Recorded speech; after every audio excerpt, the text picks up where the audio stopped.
Alright guys, we just picked up that little Subaru Crosstrek. And I'm a little bit concerned about my height. I have not measured it yet. Obviously I can lower that one down, that's not the issue, but I've just pulled that down in. I can strap the front of the car and come down a little bit lower, but that's about where I need to stop. So, let's see what we've got here.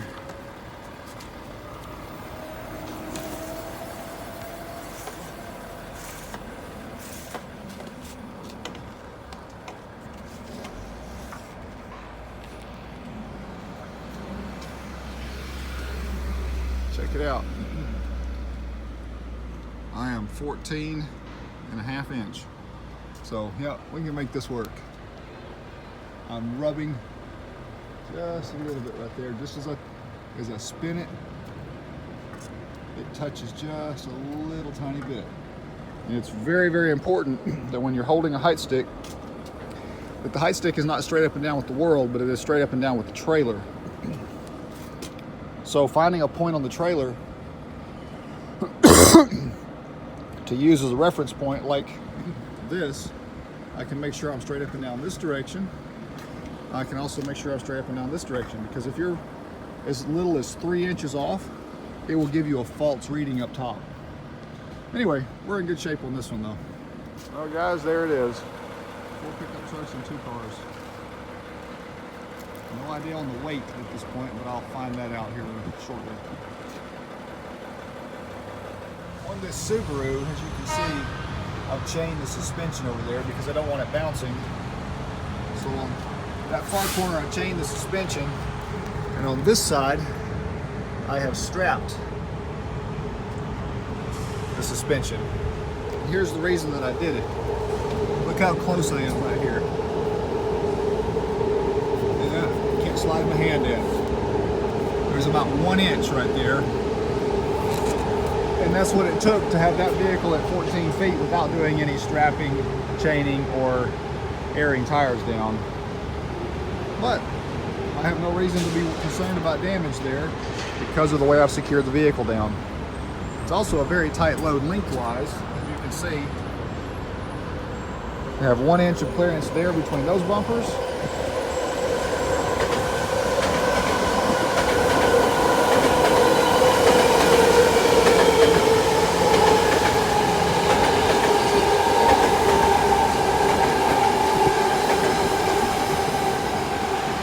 Bit noisy, and have about 1.5 inches, maybe 1.75 inches between those.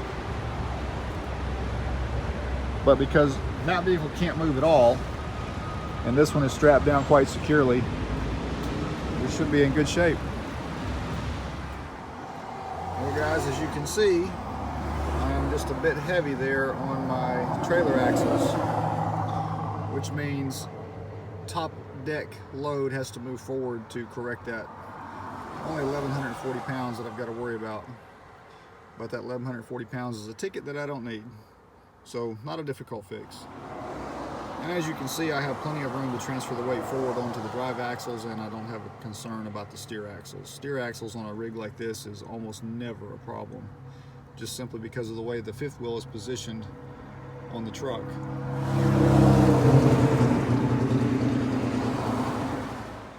Should have done this video right here while it was still in the parking lot. Did you see how dirty this truck is? Just splattered with dirt. And it looked this way in the parking lot. It's brand new. And as you can see, there is just dirt everywhere. But you want to make sure you don't have any damages as well. So check this out. It's right there. There's a little chip in the paint, but it looks about like all the rest of the dirt.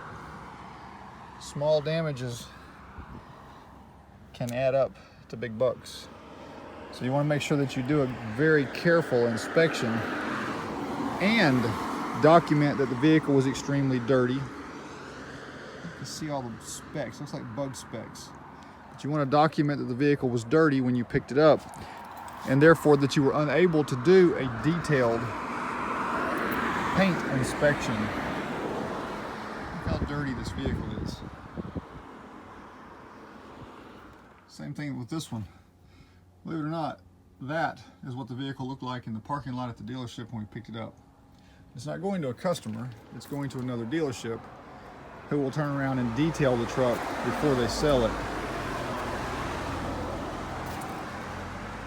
So you just want to make sure that all this stuff you're seeing is dirt and not damage, because once it's been washed and detailed, they will find every bit of damage.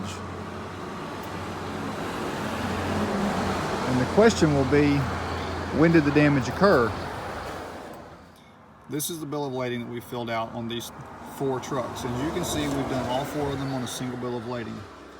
Now, this is a question I get a lot from new drivers. If you copy our bill of lading, which you're welcome to do, at printitforless.com, if you will copy that name and ask for that when you have yours printed, they will print them with your name, your business name, address, phone numbers, and all of that. But the rest of the bill of lading will be just like ours. And there is a whole lot of, we are not responsible for design into this bill of lading. This is one right here. You can, I'm not going to read this off, but you can pause the video and read this for yourself. Very important to get something like this on yours and have them initial it. Also, the back of our bill of lading is full of "we are not responsible for"s.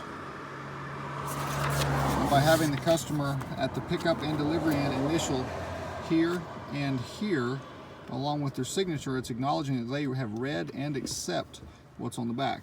But notice here, CHIP, the little C stands for CHIP on the door that I just showed you in the previous video.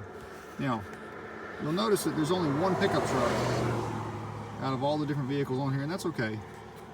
This is a pickup truck as well. As far as our inspection goes, this particular one, which is number 2, you can see how paperwork prints is marked. This one has a scratch right there by the door handle. This one, number 3, has a scratch back behind the left passenger side tire, which would be, I guess, to be the right side, and some more damages there. But you can, and this is a van, obviously, in the photograph, but for this purpose, this is vehicle number 1. Has a little chip right next to the door handle, same as vehicle number 4. So you can use a picture of whatever vehicle to do your inspection and just make it work. But you'll notice right here, Paperwork Princess did a fantastic job when inspecting these, as always, and she made a note: vehicles are dirty, therefore impossible to inspect for minor damages. Even though she did find minor damages, some of that dirt could still hide some that we wouldn't be able to find until it was washed. And this goes a long ways towards covering yourselves when you document that well. So here is a blank one so that you can see the entire bill of lading without identifiable customer information. Your driver's name here, and if you have a second driver, name there.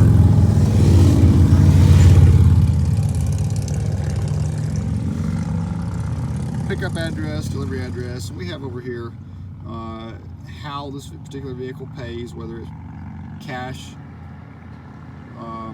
obviously it's going to be a COD, and you also check cash, or you can just check cash, either way you want to do it. Check number, cash on pickup or charge on pickup, meaning it paid when you picked it up, which occasionally they do. QP for quick pay, and we'll put a little note over here for the number of days so the accounting department knows when to expect a payment. Sometimes vehicles have a broker fee. I'll do a separate video that really gets in detail on these bill of ladings, but like I said, you're welcome to copy ours. It has quite a bit of information on it that's very, very helpful, and almost every broker out there will accept them. It's because ours doubles as an invoice. Has the total down here, and I'll get into more about what this is all about in a detailed video about bill of ladings.